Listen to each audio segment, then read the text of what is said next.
let's talk a little bit about World War One. Today's video is brought to you by Kylie, who made the suggestion to come up with a video about World War One, and it's a good suggestion. So nice work, good job on that one.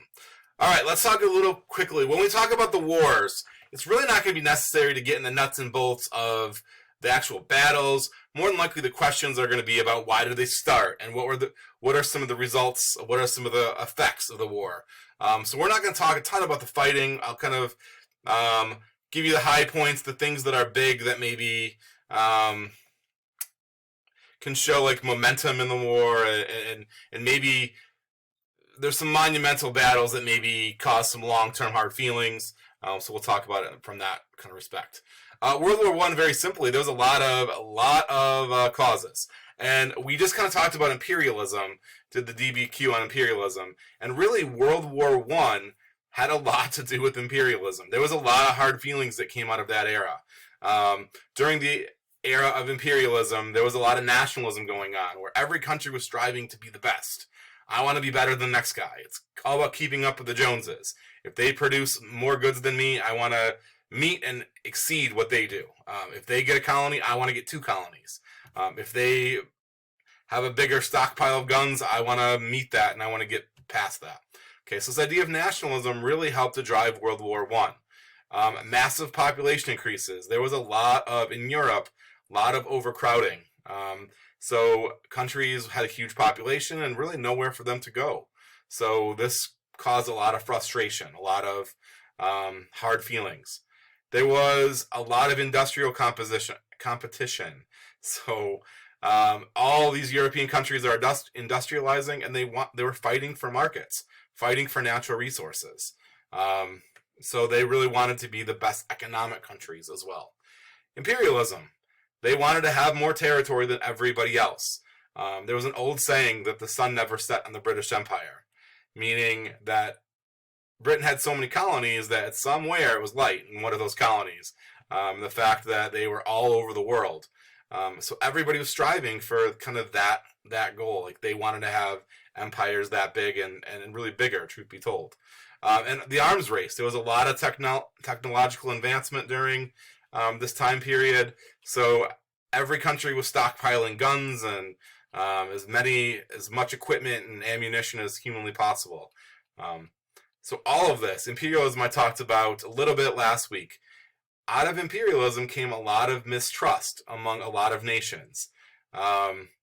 Again, if you look over, and I'm not completely trusting that country, and they're gaining all these territories, and their economy is booming, and they have access to all these natural resources, and are producing all these goods, I'm afraid they have just kind of become superior to whatever country I'm in. And that makes, it made a lot of people nervous, and there was a lot of mistrust among those nations. The actual start to World War I happened in June 28, 1914. Remember, the United States was not part of World War I until many years later. The United States was very neutral for the first 3 years of World War I.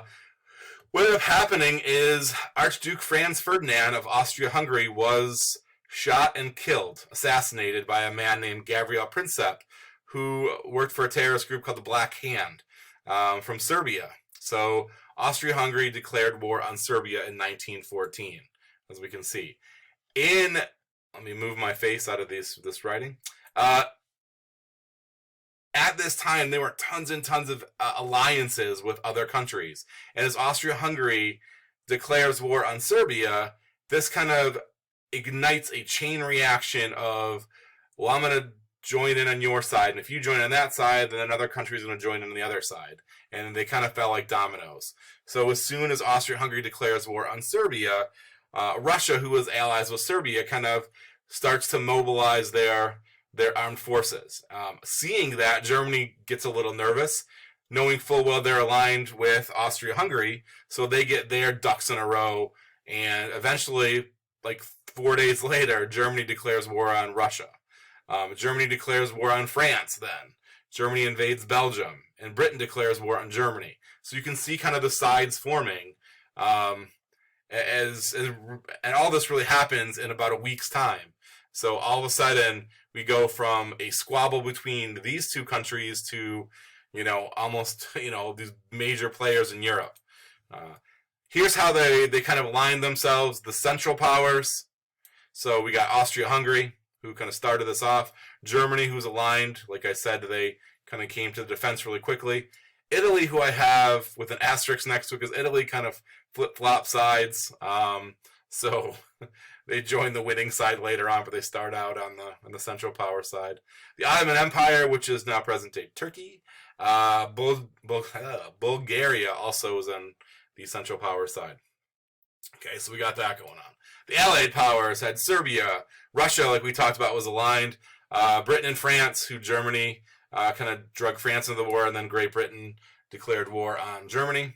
And then Japan was also on the Allied powers. They were an interesting combo because a lot of people had some distrust with Japan. And then, like I mentioned, Italy eventually switches sides and becomes a member of the Allied powers. Okay. In the United States, we were impartial. So we really did not want to go to World War. Our President Woodrow Wilson pledged us to be neutral. Now, there's a lot of people in the country that had ties to like Germany or France or Great Britain. So maybe they had some kind of ethnic ties, but for the most part, our citizens were somewhat neutral. Now, I think if you were to take a poll within the United States, you would find more people were on the side of the Allies than on the Central Powers. But we tried to be as neutral as humanly possible. We did trade with both as the war kind of unfolded. So there was a lot of propaganda. As in any war, there's a lot of propaganda that is rolled out of there. A lot of British propaganda to try to get, again, us on their side, talking about how the Germans raped women and bayoneted children. Some of it had a layer of truth to it, but it definitely was extremely embellished. Just, again, to get that American sympathy and kind of on the side with the Allies. We did trade more with the Allies. We did trade with everybody, though. So we were trying to be neutral, yet you could kind of see us gradually falling in line with the Allies. That's kind of how it ends up working, for sure. Now, Germany unleashes a new weapon during World War I called U-boats, also known as submarines. Submarines were extremely hard to handle and gave them a big advantage. Now, the problem with the German U-boats is they started sinking all of these ships that weren't really involved in the war, particularly American ships. One big one, the Lusitania, was sunk, and there was 128 Americans that were on the Lusitania, and they lost their lives. It was a passenger liner, so it wasn't really involved in the war. However, years later, we found out that there were, some munitions on board, so that definitely changed the game a little bit. Now, the United States did not love this idea. They didn't like the idea of having their ships sunk. That was almost going to be hard to say. Like, I could barely get that one out. And they kind of make an agreement with Great Britain after there was another incident where the ship, the Sussex, is sunk. They come up with something called the Sussex Pledge, where the Germans kind of let the Americans know they're not going to shoot and fire their U-boats aren't going to fire on any unarmed ships. So there's this pledge to the United States that they weren't going to do that to kind of keep the U.S. neutral. That was a way to keep us, again, out of the war. Now, during World War I, this was an election year. Woodrow Wilson runs for election. He runs on staying neutral, that he's going to... that he's absolutely going to try to keep the U.S. out of the war. Now, he tries also to settle the war. He kind of tries to negotiate a peace with Europe. He called it a peace without victory. So basically, like, you didn't have to win, and this was kind of, he wanted everybody to kind of have a way out, with kind of like an honorable way out, where you didn't have to, suffer any kind of bad PR or look like you're taking the coward's way out if you opted out. This is a peace without victory. We're all gonna just put down our guns and call it a day. So he tries kind of this one last attempt. Nobody really is buying this idea of peace without victory.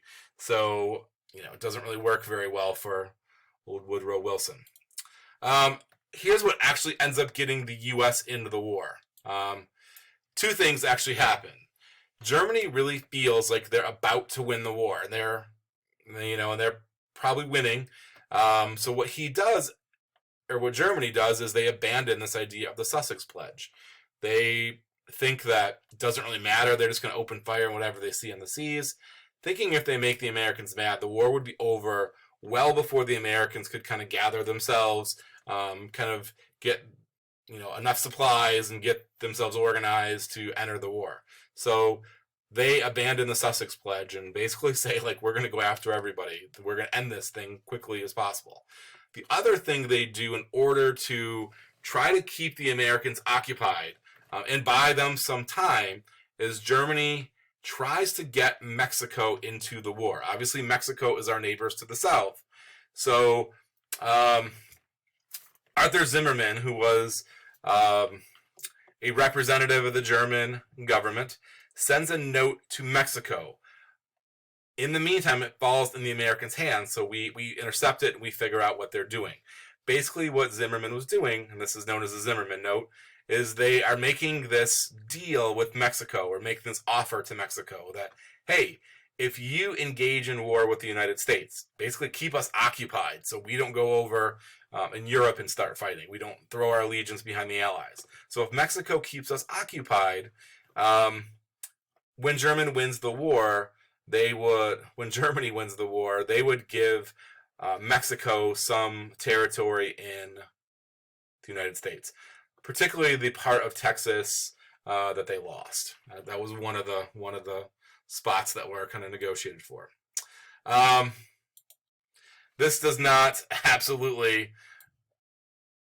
sit well with a lot of Americans. Let me try to find a spot for my face. As they abandon the Sussex Pledge, German submarines do sink U.S. merchant ships. We're not happy. We find out about the Zimmermann Note.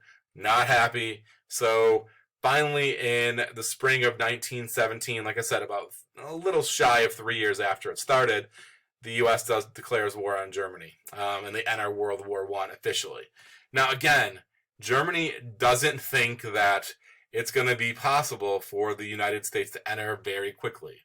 Whoops, let me pause really quick while I get this set up. Okay, as the U.S. enters the war, conditions are not great.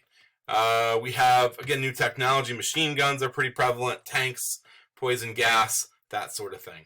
What you should know is when we enter the war, pretty much around the same time we enter, Russia starts getting into a little bit of trouble. There's a revolution in Russia, and by the time we get over there to start fighting, Russia decides they're leaving the war. So we kind of pass them on the way out. They leave in 1918, right around the time we're getting organized and able to kind of get over to Europe. We kind of have a brief, basically like a passing.